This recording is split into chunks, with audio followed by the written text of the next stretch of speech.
Hello guys, எல்லாருக்குமே வணக்கம். இன்றைக்கி நம்ம முக்கியமான ஒரு விஷயம் பார்க்க போகிறோம். ஸோ மொபைலை பற்றி. ஸோ கண்டிப்பாக வீடியோ ஃபுல்லாக பாருங்கள், எல்லாருக்குமே யூஸ்ஃபுல்லாக இருக்கும். கூகுள் வந்து ஒரு 136 ஆப்ஸ் வந்து ரீசெண்டாக ஒரு 3 நாளைக்கு முன்னாடி பேன் பண்ணியிருக்காங்க.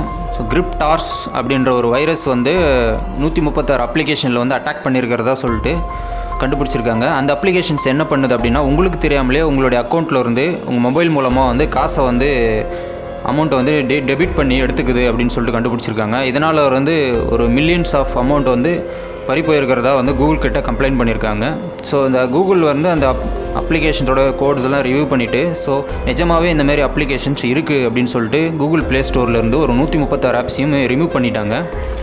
ஸோ இதை அனலைஸ் பண்ணவங்க என்ன சொல்கிறாங்க அப்படின்னா, இந்த லிஸ்ட் ஆஃப் அப்ளிகேஷனை காட்டி, ஸோ இந்த அப்ளிகேஷன்ஸ் வந்து உங்கள் மொபைலில் இன்ஸ்டால் பண்ணியிருக்கீங்க அப்படின்னா கண்டிப்பாக அதை ரிமூவ் பண்ணிவிடுங்க அப்படின்னு சொல்லியிருக்காங்க. ஸோ அந்த லிஸ்ட் ஆஃப் அப்ளிகேஷனில் எந்த ஒரு அப்ளிகேஷனும் உங்கள் மொபைலில் இருக்கான்னு சொல்லிட்டு செக் பண்ணி பார்த்து கண்டிப்பாக அதை ரிமூவ் பண்ணிவிடுங்க. ப்ளே ஸ்டோர்ன்றது ஒரு பிளாட்ஃபார்ம் தான். ஸோ அது எந்த அப்ளிகேஷன் இதில் வைரஸ் இருக்குதுன்னு சொல்லிட்டு கண்டிப்பாக அதை அவங்களால வந்து கண்டுபிடிக்க முடியாது. ஸோ நம்ம தான் அது பார்த்து வந்து அதை வந்து கரெக்டாக இன்ஸ்டால் பண்ணியிருக்கணும். ஸோ இந்த டிஸ்கிரிப்ஷனில் இந்த 136 அப்ளிகேஷனை நான் கொடுக்குறேன்.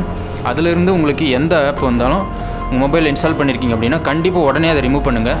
அது மட்டும் இல்லாமல் உங்கள் அக்கௌண்ட்டில் போய்ட்டு ரீசெண்டாக ஏதாவது சப்ஸ்கிரிப்ஷன் அப்படின்ற பேரில் ஏதாவது அமௌண்ட்டு டெபிட் ஆகிருக்கான்னு பாருங்கள். உங்களுக்கு ஏதாவது எஸ்எம்எஸ் வந்திருக்கான்னு பாருங்கள். ஸோ நீங்கள் வந்து இதுக்கு முன்னாடி எஸ்எம்எஸ் வந்திருக்கலாம். ஸோ மேபி அது வந்து மினிமம் பேலன்ஸ் மெயின்டைன் பண்ணாதனால வந்திருக்கலாம் அப்படின்னு நினச்சிருக்கலாம். ஸோ நீங்கள் ஒரு வாட்டி செக் பண்ணி பாருங்கள். சப்ஸ்கிரிப்ஷன் அப்படின்னு போட்டு இவ்வளோ அமௌண்ட்டுன்னு போயிருக்கும். ஸோ 10 ரூபாயாக இருந்தாலும் சரி, 5 ரூபா, 1 ரூபாயாக இருந்தாலும் சரி, ஸோ நீங்கள் செக் பண்ணி பாருங்கள். ஸோ அப்படி வந்து மெசேஜ் வந்து உங்களுக்கு டெபிட் ஆகிருந்ததுன்னா கண்டிப்பாக இந்த ரீசனால் தான் கண்டிப்பாக உங்களுக்கு டெபிட் ஆகிருக்கும். அப்படி டெபிட் ஆகிருந்ததுன்னா கண்டிப்பாக உங்களுடைய பேங்க் மேனேஜரை காண்டாக்ட் பண்ணி கம்ப்ளைண்ட் பண்ணுங்கள். ஸோ உஷாராக இருங்க. ஸோ இந்த சின்ன அமௌண்ட்டு போகிறதுக்கு பதிலாக பெரிய அமௌண்ட்டு கூட உங்களுக்கு போக வாய்ப்பு இருக்குது. ஸோ கண்டிப்பாக உஷாராக இருங்க. கண்டிப்பாக என்னென்ன ஆப்ஸ்ன்னு சொல்லிட்டு செக் பண்ணி முதல்ல அதை டெலீட் பண்ணிவிடுங்க. கண்டிப்பாக இந்த வீடியோவை உங்கள் ஃப்ரெண்ட்ஸுக்கு ஷேர் பண்ணி கண்டிப்பாக பார்க்க சொல்லுங்கள். இது வந்து எல்லாருக்குமே யூஸ்ஃபுல்லாக இருக்கும். ஸோ அடுத்த வீடியோவில் கண்டிப்பாக நம்ம வேறு ஒரு நியூஸோட கண்டிப்பாக பார்க்கலாம். ஸோ வீடியோ பிடிச்சிருந்தால் லைக் பண்ணி ஷேர் பண்ணி விடுங்க. Thank you guys.